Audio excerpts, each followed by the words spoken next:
ये दादा गुरु आचार्य ज्ञान सागर जी महाराज का संस्मरण है। जब लगभग वह 1915 के लगभग 13-15 के लगभग जब बनारस में रहा करते थे। और भदेनी घाट तो आपको मालूम है, जहाँ पर वो गमछा आदि बेचा करते थे विद्यार्थी जीवन में। तो स्थान गृद्धि का आचार्य भगवंत विद्यासागर जी महाराज ने, क्योंकि हमने दादा गुरु को देखा नहीं, उनसे सुना नहीं, ये सारी चीज़ें जो सुनी हैं उनके बारे में आचार्य श्री गुरुवर विद्यासागर जी महाराज से सुनिए। उन्होंने बताया कि एक बार ज्ञान सागर जी महाराज ने बताया, स्थान गृद्धि का प्रसंग चला। पंच निद्राओं में जो महानिद्रा होती है ना, कौन सी? स्थान गृद्धि। तो उसके उदय में रौद्र परिणाम हो जाते हैं, रौद्रकारी हो जाते हैं। नींद में रहता है वह, उठ करके जाता है। किसी को लगता है इसको भूत तो नहीं है, ऊपरी बाधा तो नहीं है, लेकिन ऐसा कुछ नहीं रहता उसको। वो महानिद्रा का उदय रहता है स्थान गृद्धि का, रौद्र काम करके आ जाता है, उसे मालूम ही नहीं पड़ता एक काम करके आ गए। तो एक विद्यार्थी था वहाँ पर, वह क्या करता था कि जब सोता था अच्छे सोता था, लेकिन सुबह जब लोग देखते थे तो उसके सारे बिस्तर गीले मिलते थे, उसके शरीर के कपड़े भी गीले मिलते थे। लोगों ने कहा होता क्या है।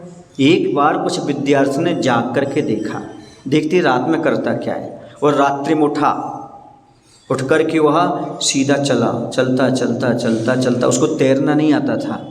वह गंगा नदी जो है ना अभी वर्तमान में, उसमें जा कर के वह भदेनी घाट में उतर गया। सबको लगा कि इसको तैरना नहीं आता है, अभी डूब जाएगा।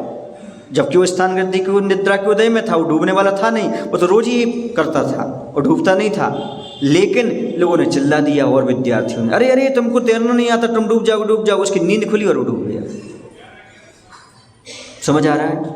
ये है श्वसन की व्यवस्था। किसकी व्यवस्था है? वायु की व्यवस्था। यानी स्थान गृद्धि निद्रा के उदय में वो इतना रौद्र परिणाम भी कर जाता है, स्वयं का भी घात कर ले, दूसरे का भी घात कर सकता है। इसी लोग ऊपरी बाधा समझते हैं, ऊपरी बाधा नहीं। इसलिए मुनियों के पास लाया करो ऐसे लोगों को, कोई ऐसी हरकत उसके जीवन में हो तो। क्यों? क्योंकि महाराज समझ सकते हैं कि इसको ऊपरी बाधा है कि कोई कर्म की बाधा है, भीतरी बाधा है। ऐसे कर्म के उदय में भी रौद्र परिणाम हो जाते हैं, होते हैं।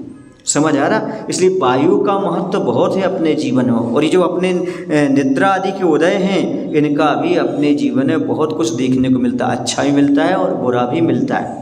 ऐसे ही ये कर्म के उदय होते हैं। ये स्थान गृद्धि का निद्रा का उदय छठे गुरु स्थानवर्ती मुनिराज को भी आ सकता है। समझ आ रहा है यहाँ? इसलिए कभी कभी निद्रा में कोई गलत कार्य हो जाए तो उसके लिए अनर्थ नहीं समझना, किसी से भी हो जाए, हो सकता है उसका निद्रा का उदय आ गया हो स्थान गृद्धि का। इसलिए सावधानी से मुनिराज कम निद्रा इसलिए लेते हैं, कहीं ऐसे तीव्र गाढ़ निद्रा के उदय न आ जाए, इसलिए सावधानी रखना पड़ती है। समझ में आ रहा है?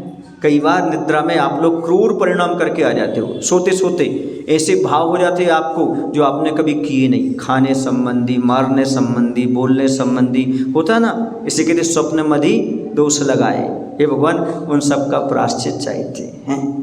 तो ऐसे रौद्र परिणाम भी हो जाया करते हैं।